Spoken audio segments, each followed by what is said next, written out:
Buenas tardes, ¿me están escuchando? Buenas tardes, sí, doctor. Hola, doctor. Ok, este, a ver, me avisan si ven los slides, por favor.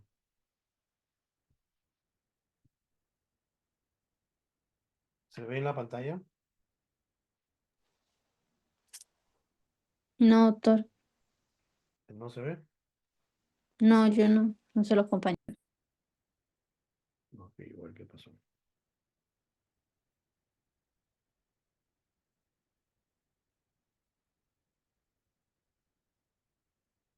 ¿Y ahora? Ahora sí se ve, doctor. Ahora sí se ve, doctor. ¿Se llega a ver? Sí, ¿Sí? doctor. Ok. Ahí lo que quisiera saber es si pasa hacia la siguiente, me confirman. ¿Pasa? Sí, doctor. Ok. Me escuchan bien también, ¿verdad? Sí se lo escucha. Ya. Bueno, son 2:40, entonces vamos a comenzar. El tema de hoy es cáncer de pulmón. Como ustedes sabrán, el cáncer de pulmón es una de las enfermedades más frecuentes de cáncer a nivel de la población mundial y también de Perú. Dentro de la epidemiología, es uno de los cánceres que se presenta más frecuentemente. No es el primero. Hay otros cánceres que podrían tener una mayor incidencia o prevalencia, como son los cánceres de próstata, por ejemplo, en el varón, o de estómago, y en la mujer probablemente sea el cáncer de mama. Sin embargo, si nosotros verificamos, la mayor posibilidad de letal o de muerte es mucho mayor en el cáncer de pulmón. Representa más o menos un 15% de todos los cánceres de pulmón y el diagnóstico de casos nuevos supera el millón de personas con esta enfermedad. Y por supuesto que un poco menos van a morir por esta enfermedad. El problema es que el cáncer de pulmón, cuando lo detectamos, porque no hay un cribado, un triaje, generalmente ocurre cuando ya la enfermedad está muy avanzada. En otros países lo que se hace es realizar un estudio de tomografía. Creo que el estudio de abordaje, de ver si el paciente tiene alguna enfermedad, lo hacen en pacientes jóvenes con exámenes que no solamente son, por ejemplo, marcadores tumorales o tomografías. Entonces, incluyen dentro de ese paquete de evaluación la tomografía de tórax. Eso hace que probablemente el diagnóstico sea más temprano. Sin embargo, cuando vienen los pacientes con compromiso de cáncer acá en los hospitales, ya vienen por alguna sintomatología y de hecho el cáncer ya está mucho más avanzado. Y de ahí que la posibilidad de la mortalidad pues es mucho más alta, ¿no? Tenemos cáncer de pulmón, generalmente el grupo mayoritario es entre 40 y 80 años. Sin embargo, en los últimos 5 años, 4 años, estamos viendo cánceres a menor edad de pulmón, ¿no? Que antes no veíamos tan frecuentemente.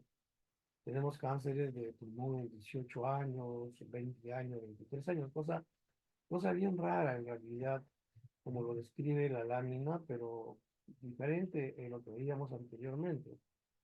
No sabemos qué factores pueden estar contribuyendo a ese tipo de presentación.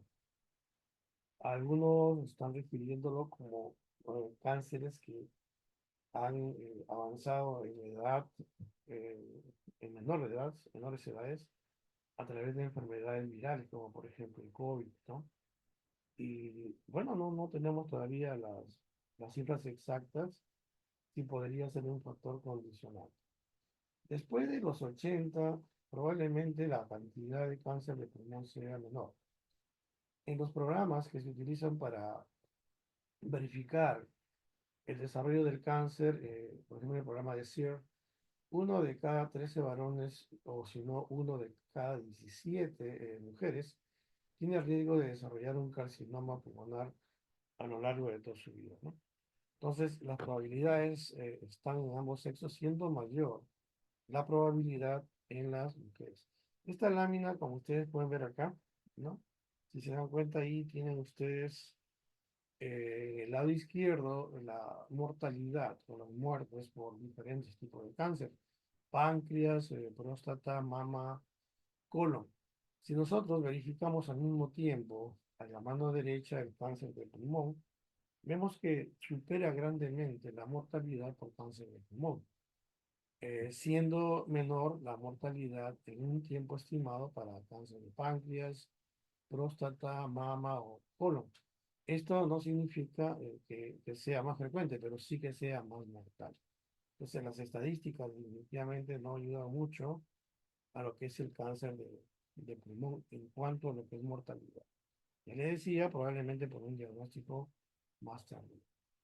En Estados Unidos, ¿no?, se mueve más o menos lo mismo. Fíjense ustedes que la mortalidad es un 29% en mujeres y casi lo mismo 26%, perdón, en hombres y 26% en mujeres, ¿no? Luego, las cifras o las cantidades van variando. Este es en un año. Ya próstata es el que le sigue en varones y en las mujeres la misma. Entonces sigue siendo alta la cantidad de muertes. Y lo que sucede a nivel de los países sudamericanos también más o menos va por ahí. En Colombia, por ejemplo, el caso de la mortalidad por tumores malignos, que fue de 61,3 por cada 100.000, el cáncer de estómago es el que tiene la primera eh, probabilidad de muerte. En caso del cáncer de tráquea, bronquios y pulmón, va en 7,1, pero está superando a los cánceres de vías biliares, a cánceres de próstata, cáncer de mama o de cuello uterino. Definitivamente está dentro del promedio importante de mortalidad, tanto en Europa como también en América Latina. Saber la etiología es bastante complicado, o sea, determinar cuáles son los factores que van a influir en la posibilidad de que una persona tenga cáncer de pulmón. Pues hay factores que van ligados ya a la persona, que nosotros no podríamos modificarlo. Por ejemplo, en el caso de la etnia, la raza negra tiene una mayor posibilidad de desarrollar cáncer que la raza blanca. Y en cuanto a lo que es la parte genética o la parte de la herencia, pues sabemos que si la persona tiene un caso de un familiar en primer grado, es 2 a 6 veces mayor la posibilidad que lo tenga. Y va disminuyendo si ya el caso es de segundo o tercer grado, 1,2, 1,1 veces más que la población general, ¿no? Entonces vemos así que la parte genética o la parte de raza no podríamos modificarlo. Sin embargo, dado de que el cáncer de pulmón está asociado con tabaco, entonces la mayoría de posibilidades de poderla disminuir están en las variables modificables. Tenemos la dieta, que digamos, un factor también que se puede dar, donde el riesgo es menor en pacientes que consumen frutas, en pacientes que consumen verduras. El riesgo es mayor cuando la persona consume menos vitamina A, menos vitamina E, ¿no? Y también en aquellos que tienen un suplemento de beta-caroteno. Esto aumenta el riesgo de cáncer de pulmón. Las personas que ya tienen enfermedades respiratorias, como por ejemplo el EPOC, el EPIC o las secuelas de tuberculosis o cualquier otra enfermedad respiratoria que cause compromiso o destrucción pulmonar, pues va a tener un riesgo de 4 veces mayor en la posibilidad de tener un cáncer. Es más, hay cánceres que están ligados a compromisos o secuelas pulmonares, ¿no? Y determinan un factor de riesgo importante. Como le decía, el humo del tabaco es uno de los principales problemas. Es el que va a determinar que existan cambios moleculares que van a conducir a una alteración.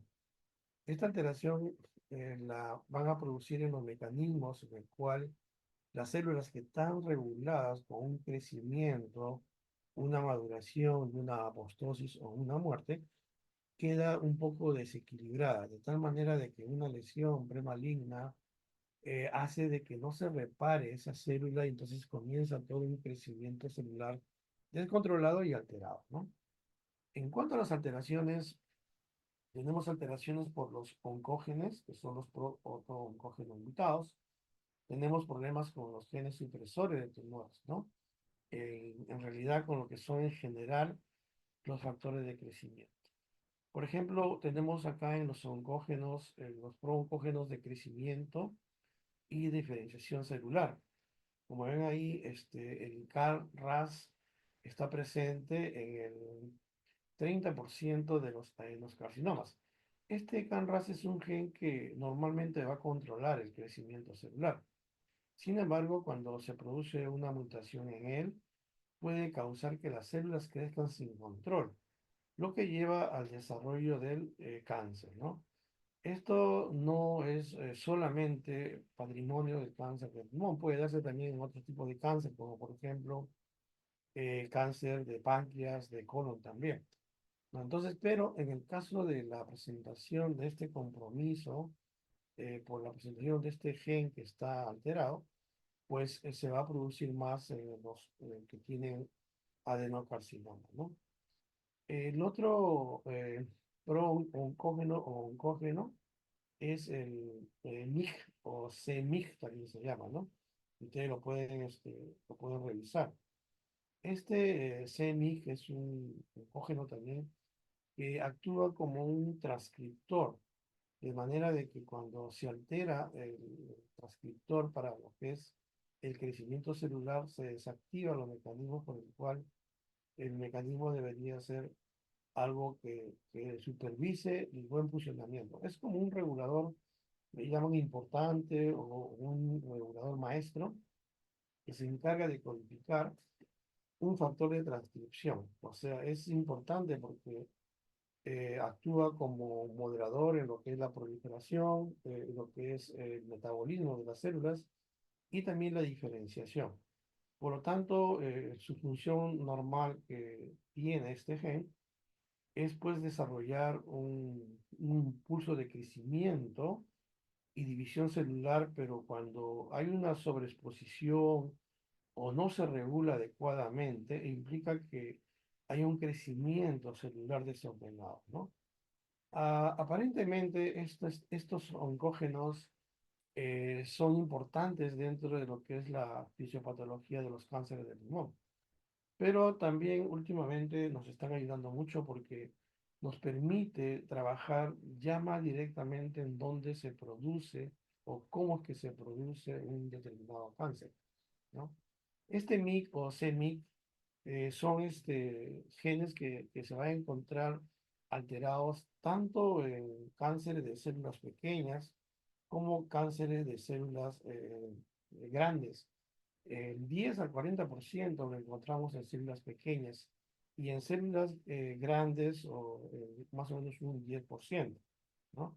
Sin embargo, el CMYC es una de ellas porque el MYC es una familia de genes, ¿no? Tenemos el MYC-CL, el MYC-C, el MYC-N.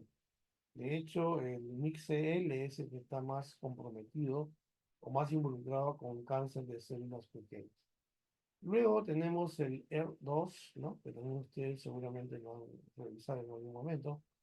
El ER2 también es un prooncógeno, ¿no?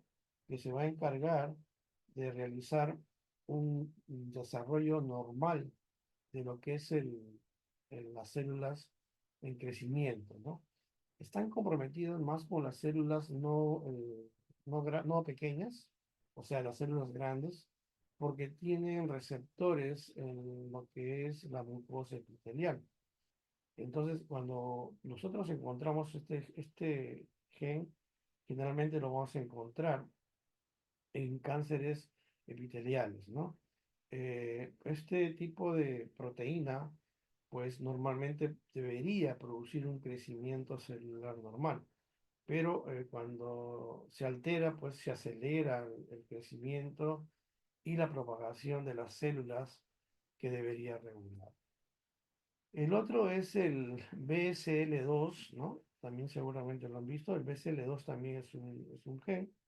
Este gen es una proteína clave dentro de lo que son una gran cantidad de BCL2 y es la que va a regular la apoptosis, es decir, esta proteína es la que se encarga de regular la muerte celular programada de cada célula, al actuar como un supresor. Es decir, si por ejemplo ellos encuentran células que de repente no tienen una buena función o hay alguna alteración, se encargan de que esa programación aumente y disminuye según las células que van formándose de manera continua, ¿no? Entonces, esta célula BCL2 es una proteína, digamos, anti-apoptótica, que significa que previene la autodestrucción, ¿no? Y actúa liberando un crecimiento normal.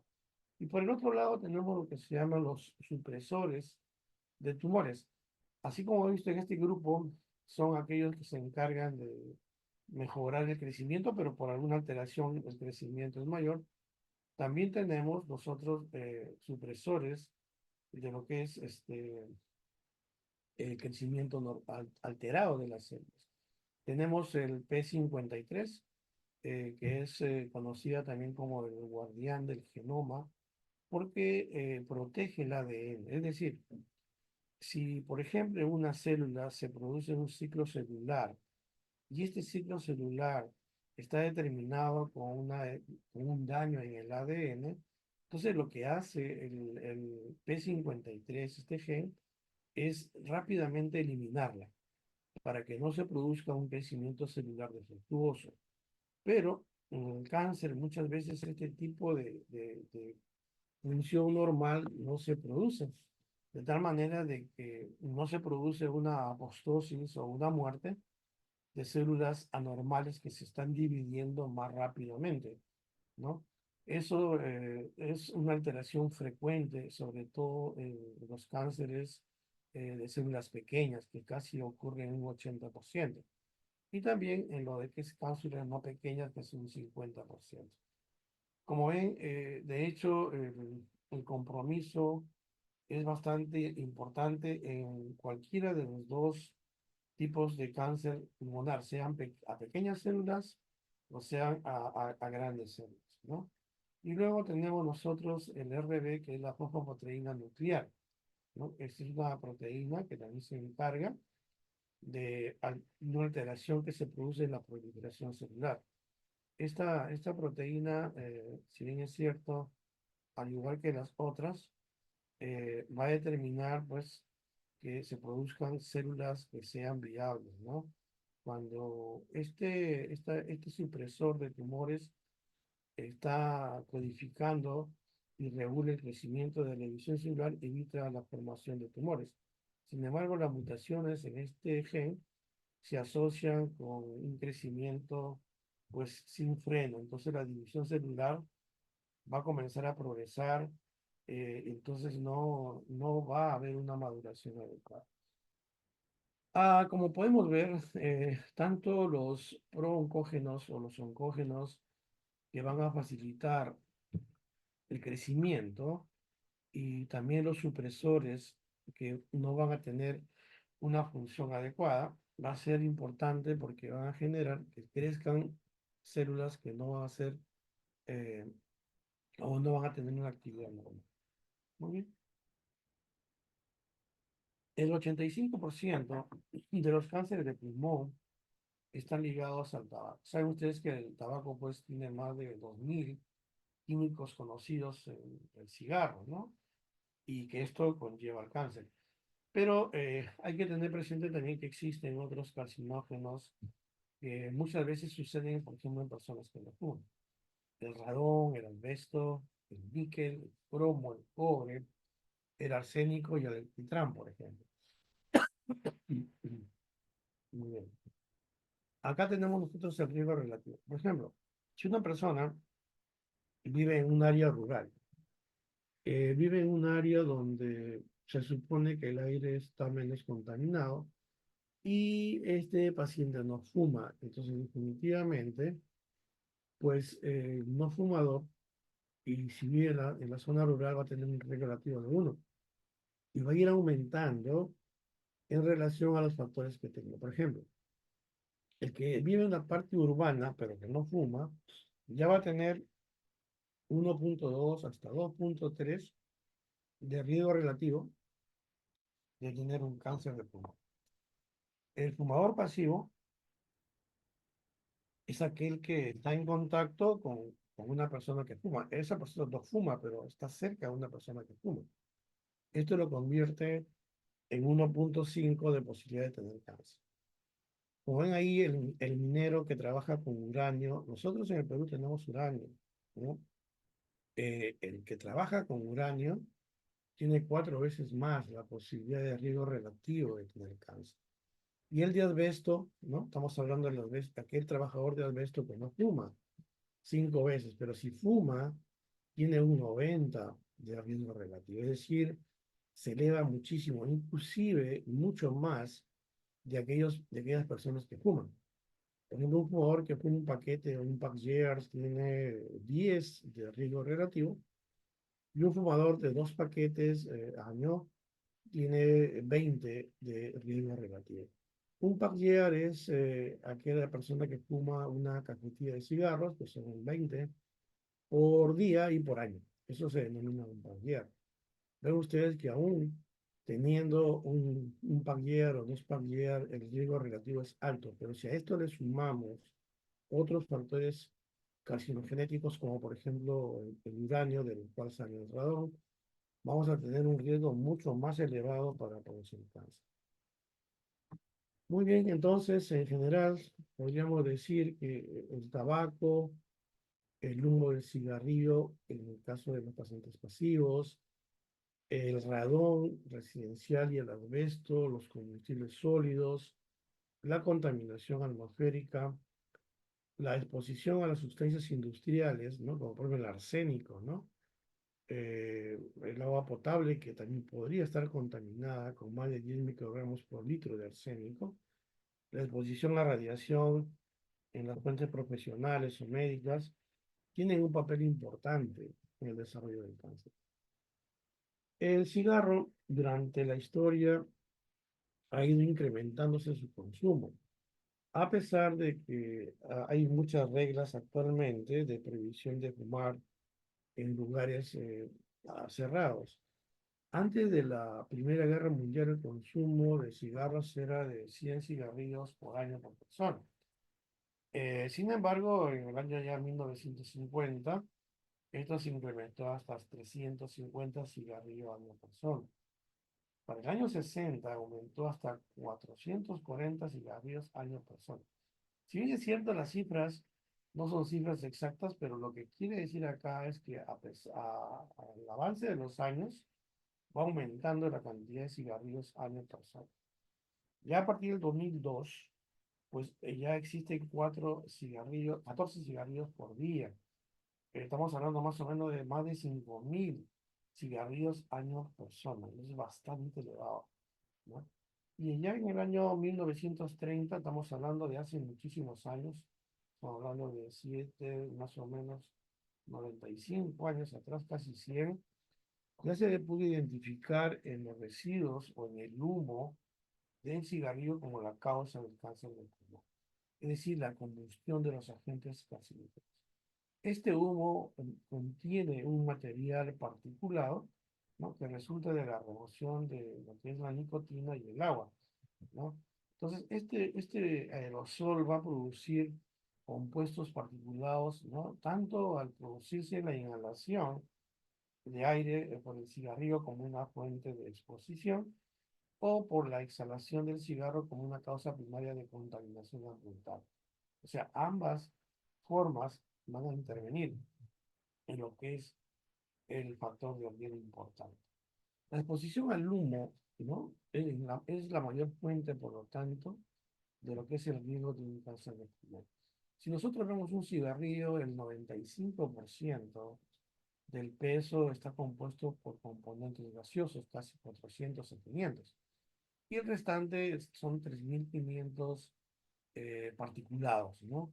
Ven ustedes como que la composición es bastante importante en el cigarro.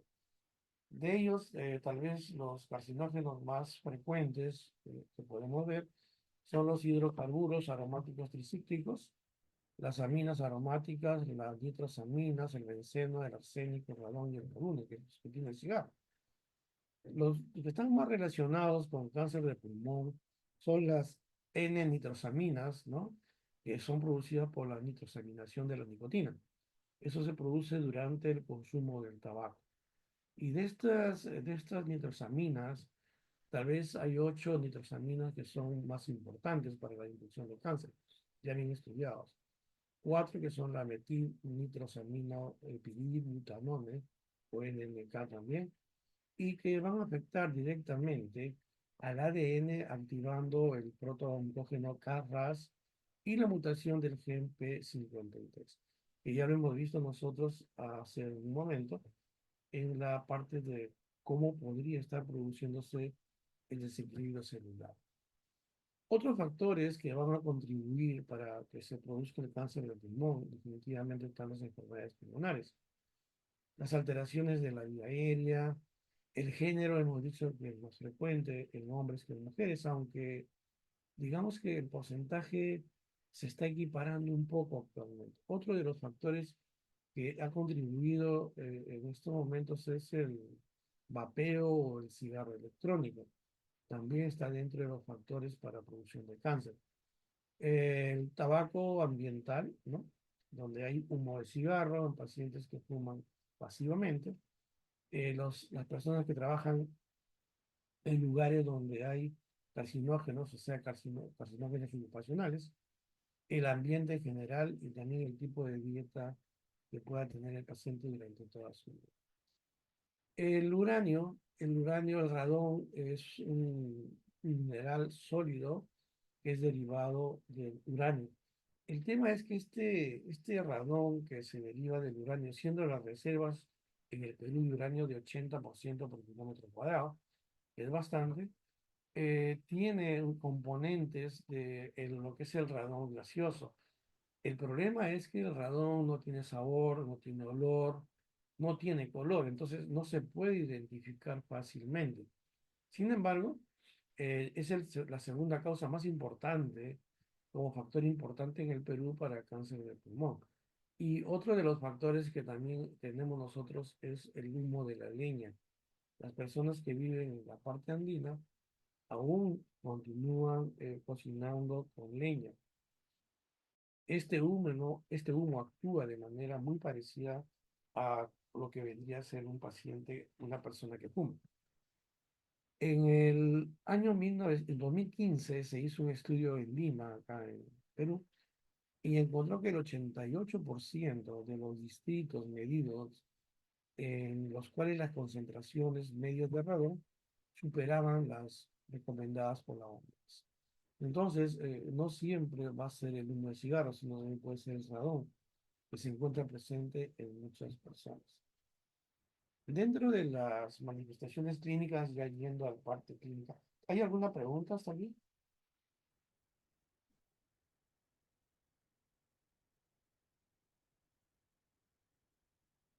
No, ¿Alguna pregunta? Bueno, No. Bueno, vamos a continuar. Dentro de las manifestaciones clínicas, pues a veces son muy generales, ¿no? El paciente puede venir con tos, una tos persistente, una tos que nosotros vamos a determinar como una tos irritativa, ¿no? Sin embargo, no hay que olvidarnos que es una de las sintomatologías iniciales en un cáncer de pulmón. Una irritación bronquial puede ser por la misma irritación o por una compresión, puede determinar que el paciente tenga tos. Sucede más o menos en las 2/3 partes de los pacientes que vienen por consulta por un tema de que es cáncer de pulmón, pero ellos no vienen con ese diagnóstico, vienen por otras posibilidades. Sin embargo, el hallazgo es así. La disnea lo presenta la mitad de los pacientes, más o menos, y esto se debe básicamente a que los tumores muchas veces van a crecer en la parte central. Al crecer en la parte central, van a producir una compresión, puede ser parcial o total de un bronquio. Eso va a generar una disnea porque el paciente no va a poder tener una buena respiración. Y lo otro es por la diseminación linfática en los tumores periféricos, que también vendría a ser el otro mecanismo por el cual se produce la disnea. Algunos de ellos, la mitad puede venir con un estridor. Esto se refiere a una obstrucción ya de un bronquio principal, o proximal, perdón, ¿no? Entonces, el paciente va a tener un estridor característico. Y la hemoptisis se puede producir hasta un 40% de los pacientes, ¿no? Eso también está relacionado en qué lugar está localizado el tumor, generalmente en aquellos que están localizados en la parte central, invaden el bronquio y que van a ulcerar a los tejidos, lo van a comprometer, ¿no? Entonces, este tejido que está alrededor del tumor, como ustedes saben, pues tiene vasos, está irrigado, se va a comprometer y va a comenzar a sangrar. Entonces, el paciente va a tener también hemoptisis. Podría haber también infección dentro de los tumores o por la compresión del tumor y con atelectasia más infección podría haber. Entonces puede haber bronquitis, atelectasia o una neumonitis posobstructiva. Y cuando existe una neumonía posobstructiva o una infección secundaria en el mismo tumor, podría producirse una necrosis y esto puede dar lugar a abscesos pulmonares. Muchas veces hemos tenido abscesos pulmonares que le damos tratamiento y no mejoran. Y sin embargo, no fue pues un absceso como enfermedad primaria, sino como una infección secundaria o un cáncer, por ejemplo. Entonces, pacientes que no mejoran con un diagnóstico, por ejemplo, de una neumonía o que no mejoran con un absceso, hay que ir pensando en otras posibilidades diagnósticas, en este caso el cáncer. Hay algunas manifestaciones que no son pulmonares, sí, aquellas que se producen cuando el tumor invade directamente otras estructuras. Por ejemplo, puede invadir la pared torácica, puede invadir el diafragma, el pericardio, el nervio frénico, puede invadir también la cava superior o el esófago. Entonces, cualquiera de ellos. Cuando invade la pared torácica, pues hay un compromiso pleural o puede también haber un compromiso de lo que son los músculos. Estos músculos o los paquetes intercostales van a determinar un dolor localizado, en caso de que el dolor sea un dolor pleural, o un dolor radicular, que es mucho más fuerte en caso de que compromete el paquete intercostal. Y el dolor en el hombro, que es el dolor radicular, o también se llama el síndrome de Horner o el tumor de Pancoast. El tumor de Pancoast es aquel que se localiza en el vértice, ¿no? Tiene pues un compromiso ya muy característico en la parte superior, se llama síndrome de Pancoast-Tobías, ¿no? O síndrome también de Ricardone. También se le denomina un tumor del vértice superior o síndrome ápico costovertebral, ¿no? Entonces son dolor que se produce por la presencia de esta tumoración en el vértice del pulmón, ¿no? Y lo otro que es el síndrome de Horner, que vendría a ser un trastorno poco común, que se produce por una interrupción de una vía nerviosa desde el cerebro hasta la cara y el ojo del mismo lado del cuerpo. Entonces esto va a producir una combinación donde vamos a encontrar al paciente con el párpado caído, que se llama ptosis, la pupila contraída o una miosis, y una disminución de la sudoración en la cara afectada, que es la anhidrosis, ¿no? Entonces, eso es lo que va a determinar en algunos pacientes esta invasión con el síndrome de lo que es el síndrome de Hoover.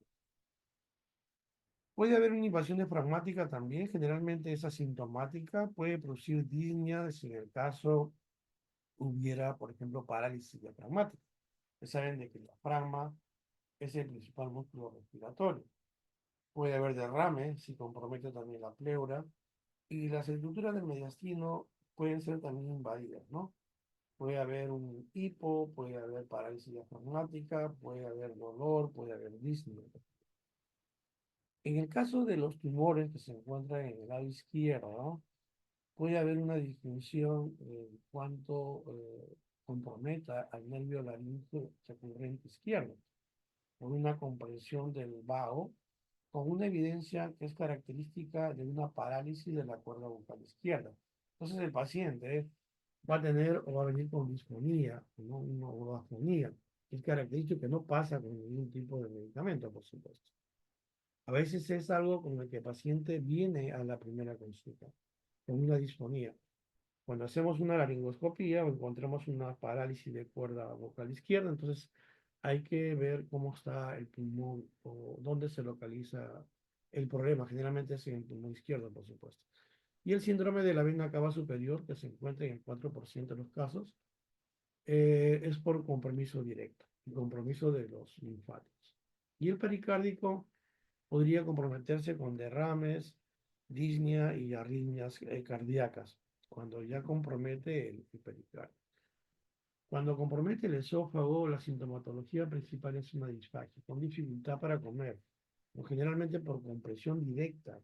Y esto se produce por los tumores subcarinales que están debajo de la carina o de los linfáticos que están en crecimiento. En esta tabla podemos buscar nosotros la característica clínica y la base clínica patológica, ¿no?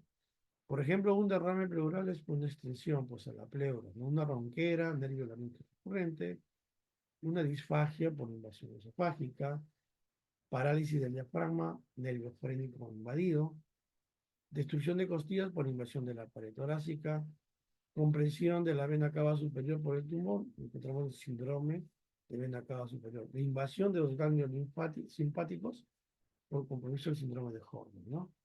Y el taponamiento por compromiso del pericardio.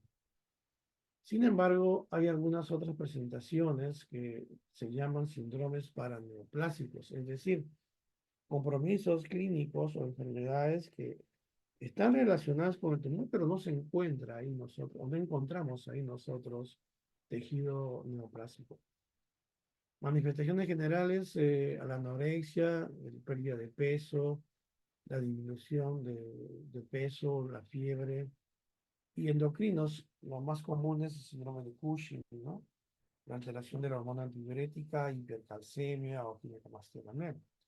Los neurológicos, neuropatías periféricas, lo que son las mononeuritis múltiples, los hematológicos, puede haber anemia, puede haber también policitemia, trombocitosis, eosinofilia, alteraciones de la coagulación, como coagulación intravascular diseminada, por ejemplo.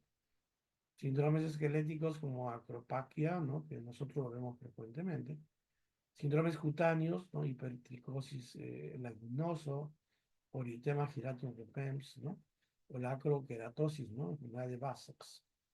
O las colagenopatías como la dermatomiositis, un lupus, una vasculitis, que se asocia mucho como síndromes neoplásicos. Estos síndromes neoplásicos están presentes más o menos en el 2% de los pacientes. Más frecuentes son aquellos tumores de células pequeñas o los tumores de escamos celulares, ¿no? Que son los que se encuentran más comúnmente en paraneoplásicos. En cuanto a la ortopatía pulmonar hipertrófica, pues existe una periostitis proliferativa de los huesos largos con compromiso del metacarpo y del metatarso, ¿no? El hipocondrismo digital lo podemos identificar fácilmente observando cómo son los dedos.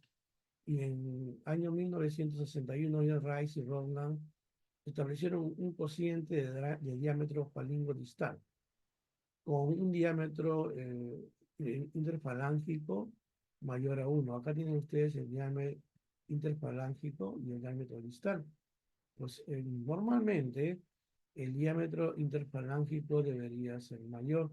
Sin embargo, el falange distal es mayor en el paciente que tiene hipocondrismo. Generalmente puede ser por fibrosis, por disnea o por cáncer también, ¿no? Entonces, este cociente es normal, este cociente está alterado. Y ustedes como el diámetro interfalángico es mayor que el diámetro distal, ¿no? Es diferente. En cuanto a lo que es la secreción inadecuada de la hormona antidiurética, pues va a generar anorexia, va a generar náuseas, vómitos, hiponatremia y disfunción neurológica. En el caso de hipercalcemia, puede haber una hipersecreción de la hormona ectópica, generalmente asociada al cáncer escamocerebral. Y los neurológicos, tenemos nosotros neuropatías periféricas, como son las autonómicas o las sensomotoras, o las centrales, como una degeneración cerebelosa, una demencia, inclusive una encefalomielitis. Y el otro grupo importante son los síntomas metastásicos. O sea, ahí sí existe la presencia de la neoplasia en el lugar donde se va a producir la metástasis. En el cáncer de pulmón, la metástasis más frecuente es al sistema nervioso central, luego el sistema óseo, las hepáticas y adrenales, y de la piel y los tejidos blandos. A veces encontramos un tumor o un nódulo o una masa en el cerebro y muchas veces no está el problema ahí, sino el problema es causado en el pulmón, sino que hemos visto primero la metástasis y luego vemos el origen de dónde viene. Eso sucede frecuentemente en los pacientes que tienen el cáncer de células pequeñas. Entonces, las metástasis vamos a encontrarlas el 30-40% de lo que son cánceres de células grandes o no pequeñas, que se llaman, y el 60% de células pequeñas. Es decir, van a tener metástasis al momento ya del diagnóstico. Fíjense ustedes cómo el cáncer de las células pequeñas es mucho más agresivo que el cáncer de las células grandes. Y el 30-40% va a tener ya metástasis óseas, de las cuales el problema es que casi el promedio, el 20%, son asintomáticas, pero ya hay compromiso. Y mayormente el compromiso se va a reflejar en las vértebras, en las costillas, en los huesos grandes como el fémur y el hueso de la pelvis, ¿no? Son los más comprometidos. Y la metástasis cerebral puede inclusive llegar hasta un 50%. Esto ocurre más en los cánceres de células pequeñas y un 25% en los ANS parciales. Entonces, este compromiso metastásico cerebral va a depender mucho de la localización donde se produzca el tumor. Una localización, por ejemplo, supratentorial, va a obligar a una presión intracranial con cefalea, con náuseas, con vómitos. Muy bien, una vez que hemos descrito ya nosotros la definición, los factores de riesgo, la fisiopatología, los síndromes paraneoplásicos, las características clínicas, ¿cómo hacemos el diagnóstico? Podemos hacerlo por medios invasivos y por medios no invasivos. Cuando lo hacemos por medios no invasivos, utilizamos generalmente lo que es la tomografía, ¿no? Nosotros tenemos tomografía ahora actualmente y eso nos ayuda mucho con tomografías que tienen cortes pequeños, ¿no? Lo que nos da una ayuda diagnóstica bastante grande. Sin embargo, cuando tenemos tumores o lesiones, tenemos que corroborar cuál es el diagnóstico. Por lo tanto, cuando las lesiones son lesiones a nivel central, podemos utilizar un broncofibroscopio. El broncofibroscopio nos permite determinar con una biopsia del lugar donde está el tumor y podemos hacer una biopsia bronquial o podemos hacer una biopsia transbronquial. Una de las dificultades de este procedimiento es que las muestras son bastante pequeñas y la lectura tiene que ser bastante exhausta para poder determinar cuál es la posibilidad y el tipo de cáncer que tenemos. Pero nos ayudamos mucho porque podemos ver si es que la lesión es endobronquial y tomar una buena biopsia. Y si no se ve, pero hay una compresión hacia el árbol bronquial, podemos hacer una biopsia transbronquial, ¿no? Esto lo pasamos, lógicamente, al estudio anatomopatológico y las muestras las mandamos en forma. Cuando la lesión es una lesión que se encuentra no en la parte central, sino en la parte periférica, podemos utilizar una biopsia transtorácica. Esto es una tomografía como guía, y acá tenemos nosotros la aguja de Throughput, ¿no? La cual ingresa y lo estamos visualizando a través de lo que es el espacio intercostal. Acá tenemos el paciente y nos permite llegar a donde está la lesión, la masa, y sacar una muestra de biopsia, que es un poco mayor que la muestra que utilizamos en la broncopiroscopia, pero sigue siendo todavía pequeña. Podemos optar por otra forma de ingreso que podría ser a través, por ejemplo, de una toracotomía. Una toracotomía mínima nos permite evaluar con biopsias, digamos, adecuadas para el diagnóstico más certero. O lo otro es hacer una toracoscopía, que también nos va a permitir, si son muy periféricos, ver el tumor y sacar una buena muestra. Esas son diagnósticos ya invasivos que lo hacemos en los pacientes. Acá tienen ustedes una toracoscopía que podemos ver, son generalmente 3 incisiones muy pequeñas y se trabaja con un lente que podemos reproducir. Y acá tienen una toracotomía. La toracotomía, pues definitivamente nos da buena cantidad de una biopsia, o también nos permite hacer un tratamiento completo, si es que así se puede, ¿no? En cuanto a la patología, tenemos una clasificación, células pequeñas, células grandes. La clasificación va a estar determinada por la cantidad de histología que se evalúa en cada muestra. El tumor no necesariamente todo va a ser, por ejemplo, adenocarcinoma, sino que la producción de este compromiso celular puede ser con compromiso de adenoscamoso y también, por ejemplo, de células de adenocarcinoma. Sin embargo, la que tiene un mayor porcentaje de compromiso va a determinar el nombre. El 17% más o menos es que podemos encontrarlo solamente adenocarcinoma, pero generalmente es mixto. Podemos encontrar varios elementos. Y por lo tanto tomamos el que tiene el elemento mayor. Y esto nos permite hacer una división, como ustedes ven acá. La división es de carcinoma de células pequeñas y las demás son de células grandes, ¿no? Como la adenocarcinoma, las células grandes, la adenoscamoso. Los otros son los tipos glandulares y los no clasificados también, ¿no? Dependiendo de la evaluación. En cuanto a la patología, les decía de que existe la patogénesis pues, de las células pluripotenciales, es decir, varios fenotipos o tumores que surgen por una diferenciación. Y los fenotipos de tumores se originan de diferentes células.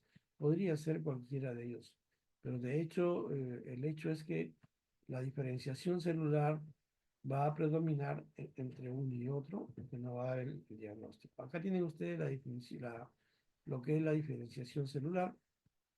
Ven ustedes acá en esta parte central, que el adenocarcinoma es el que mayormente podemos hallar, siguiendo el microcítico o células pequeñas, el epidermoide también. Entonces, dentro del total, el 85% de los tumores son tumores no microcíticos, o sea, son tumores a células grandes. Y el 15% son células microcíticas, ¿no? De todas ellas. De los 85%, el 40% son adenocarcinomas, el 30% son epidermoides y el macrocítico más o menos el 13%. Es decir, la cantidad de cáncer por células grandes o células no microcíticas es mucho mayor que las encontradas en microcíticas. Y acá algunas características de los cánceres que se vamos a encontrar. Por ejemplo, las células pequeñas son aquellos que se asocian mucho a fumadores, usualmente son centrales, por lo tanto van a tener una obstrucción central extrínseca. Hay amplia diseminación metastásica, veíamos eso también anteriormente, no tienden a cavitarse y se originan en células neuroendocrinas. Los adenocarcinomas son más frecuentes en personas fumadoras, usualmente es periférico, puede dar un nódulo pulmonar solitario al inicio, puede cavitarse, se produce generalmente más frecuentemente en una cicatriz anterior, por ejemplo, pacientes con secuelas post-tuberculosis, y no está asociada frecuentemente con síndrome paraneoplásico. En este grupo podemos tener acinares, Podemos tener los sólidos, los bronquiolos alveolares, ¿no? Y los otros que incluyen los papilares también. El bronquiolo alveolar, ¿no? Es un cáncer de origen distal, citología bien diferenciada, diseminación aerógena, crecimiento en los septos, y es necesario excluir de una metástasis. Acá tenemos otro, células grandes, alta la masa, ¿no? Usualmente es de alteración con el fumador, este es el escamoso, ¿no? Está más asociado con el fumador, generalmente central, puede cavitarse y hacer una diseminación local. Y acá tenemos nosotros el de células grandes, que es usualmente periférico, puede cavitarse, puede ser un carcinoma escamocelular también, y en mayor tendencia a metástasis que la adenocarcinoma. En cuanto al estadiaje, que es importante porque va a determinar dónde está el paciente o cómo se encuentra el paciente. En este caso, los sistemas TNM, tumor, ganglio y metástasis son importantes para determinar cuál o dónde se encuentra el paciente. Fueron sistemas que comenzaron hace muchos años, ya desde el año 43, Pierre de Noyes, ¿no? Hasta el 52 propusieron un esquema de TNM. En el transcurso de los años, en 53, en 60, 67, 78, fueron surgiendo propuestas algo diferentes. De tal manera de que ya para el año 78 y para el año 97, donde hubo poca modificación, se hizo una sintetización de los hallazgos propuestos por la Central de Cáncer de Tokio, que evaluó el impacto pronóstico, ¿no? Y por lo tanto se utilizó este tipo de clasificación. En cuanto al factor del tumor, el tumor ha sido estudiado por historia clínica, por radiografía, por tomografía y por resonancia. Un tumor, por ejemplo, en este caso, nos va a dar el tamaño, la localización, los bordes, ¿no? Nos va a determinar muchas consideraciones en él. Dónde está localizado, ¿no? Que es importante y qué estructuras están siendo invadidas. Por ejemplo, acá está siendo invadida la vena, la aorta descendente, por ejemplo, ¿no? Y entonces cada una de estas consideraciones son importantes. La radiografía tórax también nos puede dar una idea, pero tiene mucha o muy baja sensibilidad para lo que es tumores de cáncer de pulmón. La tomografía, en el caso de lo que es los ganglios, nos da una sensibilidad de 77%, 78%. Eso va a depender mucho de los cortes que tengamos. Y la resonancia es similar a la tomografía, ¿no? Nos va a dar ganglios hilares de la ventana aortopulmonar que van a poder verse bien. Uno de los problemas es pacientes que tienen alergia a medio de contraste. En la tomografía podemos hacerlo a través de una resonancia, pero de hecho la tomografía sigue siendo buena.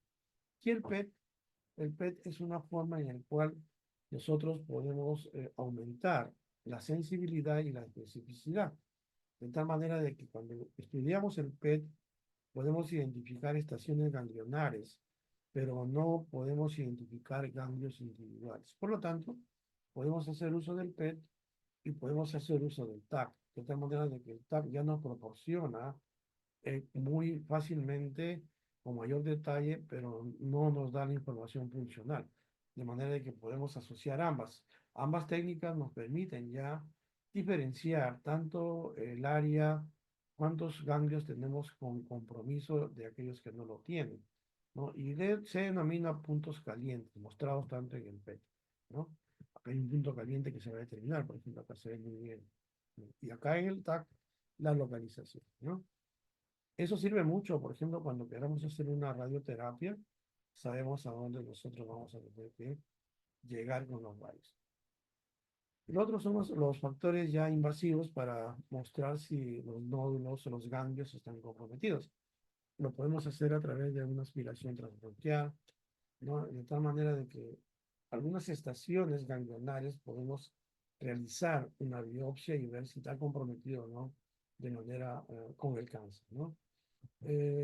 Los métodos no invasivos ya para lo que es la metástasis, lo hacemos a través de ecografías, de gamografía y resonancia cerebral.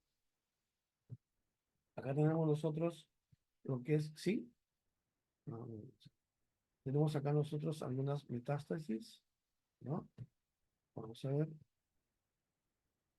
Acá tienen ustedes otras imágenes donde ven cómo el uso simultáneo de la tomografía con el PET van a determinar, ¿no? La tomografía, las áreas donde se encuentra, pero cuáles son las áreas calientes donde están determinado la metástasis. Y este de acá ya es pues, la clasificación de TNM, donde se clasifica por el tumor, los ganglios y la metástasis, ¿no? Por ejemplo, en el caso de los tumores, tenemos tumores de in situ, tumor igual o menor a 5 centímetros, ¿no? Es el T1. El T1A es menor de 2, pero de diámetro, ¿no? El T1B es más de 2, pero menor de 3, ¿no? Por ejemplo. El T2 ya es mayor de 3, pero menor de 7. Y algunas consideraciones también, porque va a depender mucho si se encuentra bloqueando o invadiendo el bronquio principal o a más de 2 centímetros de la carina principal. O si también tiene la invasión a la pleura visceral. Y ahí también tienen ustedes el T2A, que es un tumor mayor de 3 centímetros, pero a menos de 5 centímetros de diámetro. El tumor 2B de más de 5, pero menos de 7.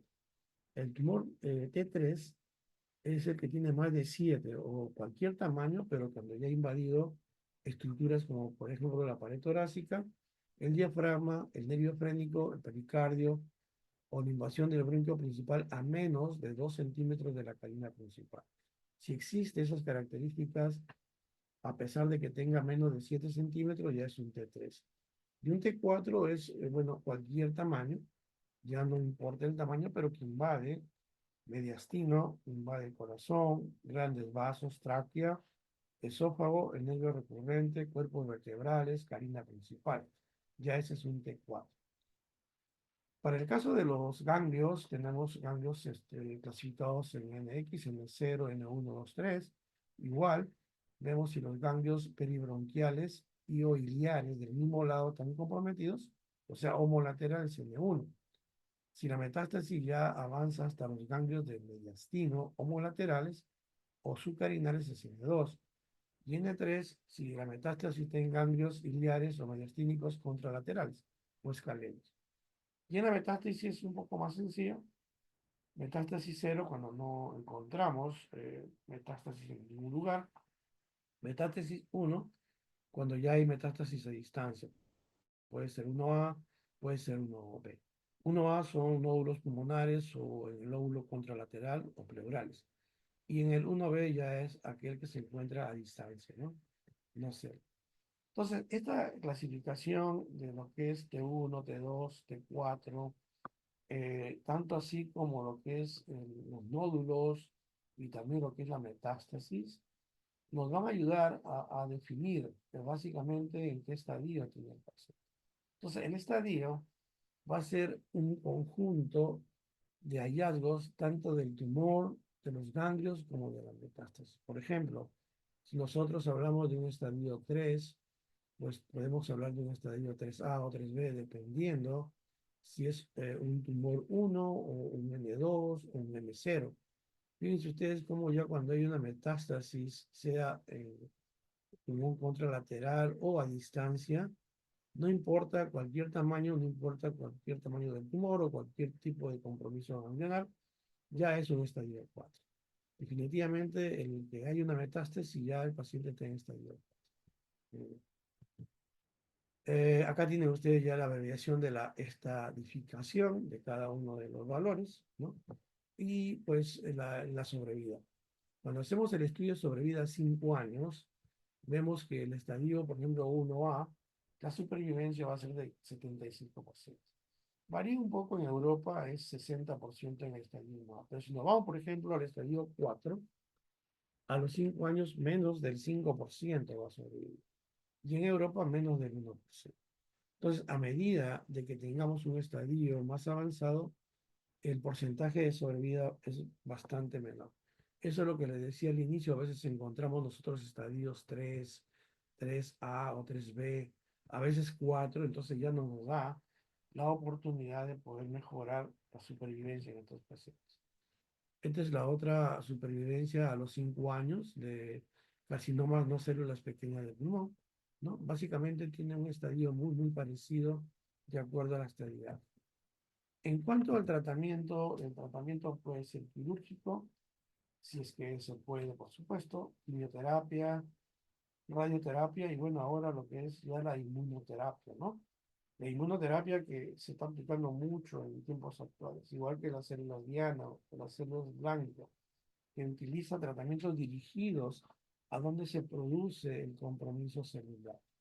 Y por supuesto la combinación de tratamientos. Por ejemplo, podríamos utilizar una quimioterapia para disminuir el tamaño del tumor y luego realizar una cirugía o podríamos realizar una quimioterapia y radioterapia para luego la cirugía o ingresar directamente a una inmunoterapia dependiendo del tamaño que tengamos del tumor.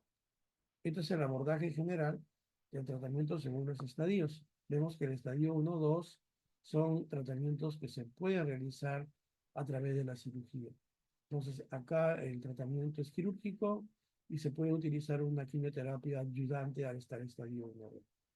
Vemos como ya el estadio 3A, que podría ser resecable, utilizamos una quimioterapia primero antes de la operación preoperatoria, seguida de una resección quirúrgica, que es preferible, o también puede ser una quimioterapia seguida de una radioterapia.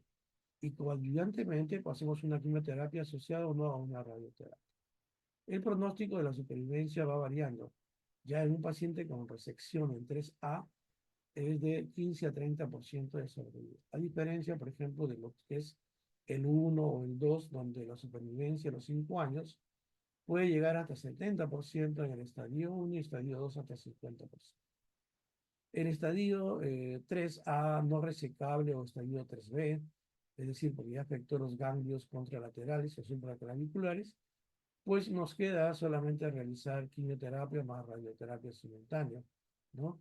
Y lo que es el estadio 3B con derrame pleural o estadio 4, definitivamente ya quimioterapia, utilizar paciente con inmunoterapia o resección quirúrgica, pero de la metástasis, sobre todo aquellas centrales o asociadas que podrían mejorar, sobre todo la calidad.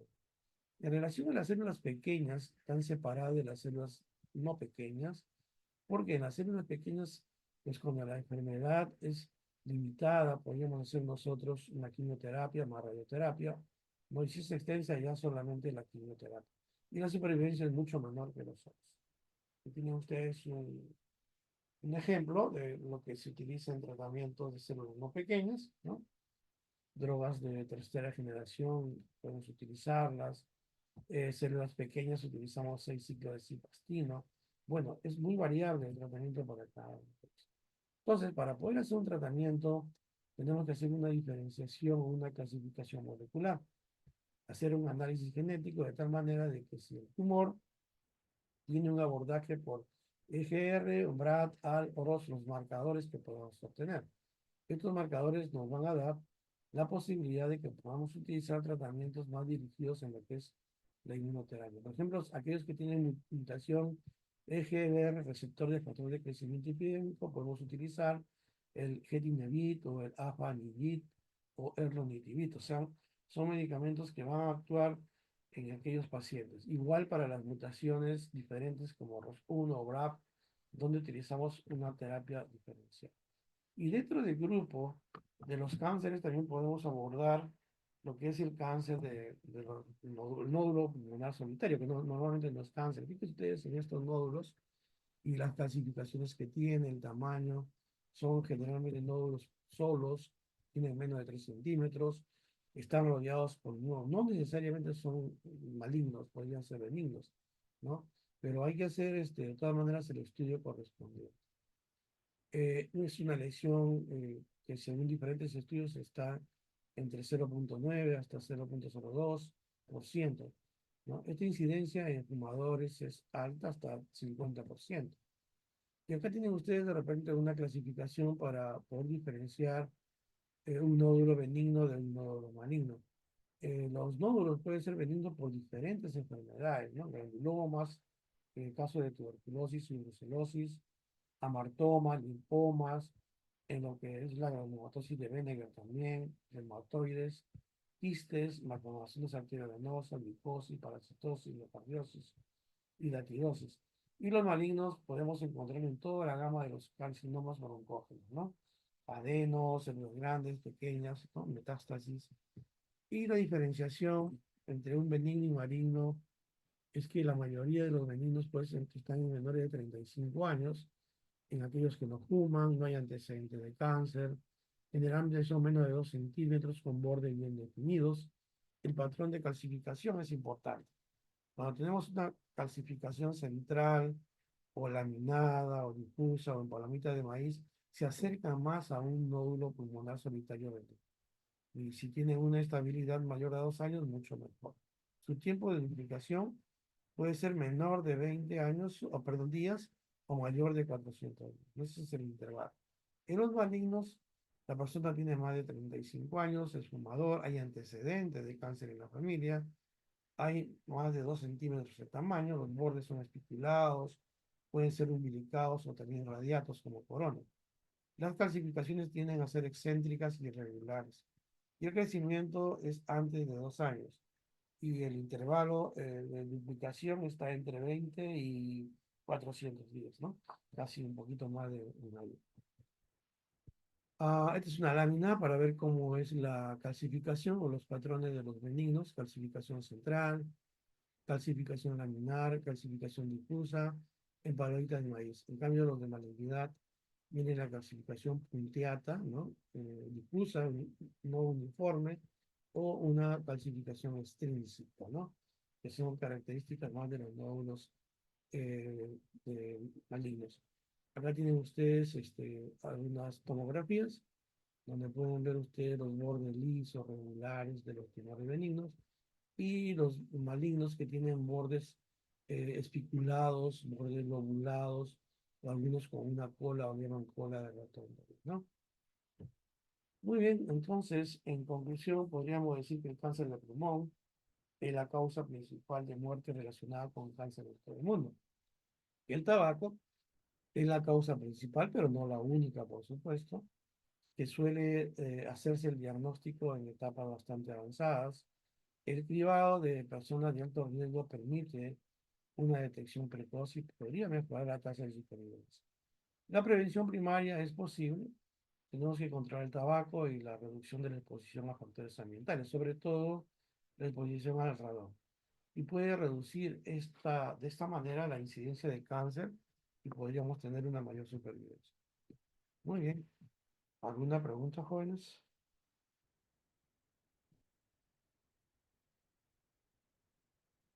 ¿Alguna pregunta? Todo claro, doctor. ¿Sí? Muy bien, muy bien. Bueno, si no hay más preguntas, hemos terminado, jóvenes. Hasta luego. Muchas gracias, doctor. Muchas gracias.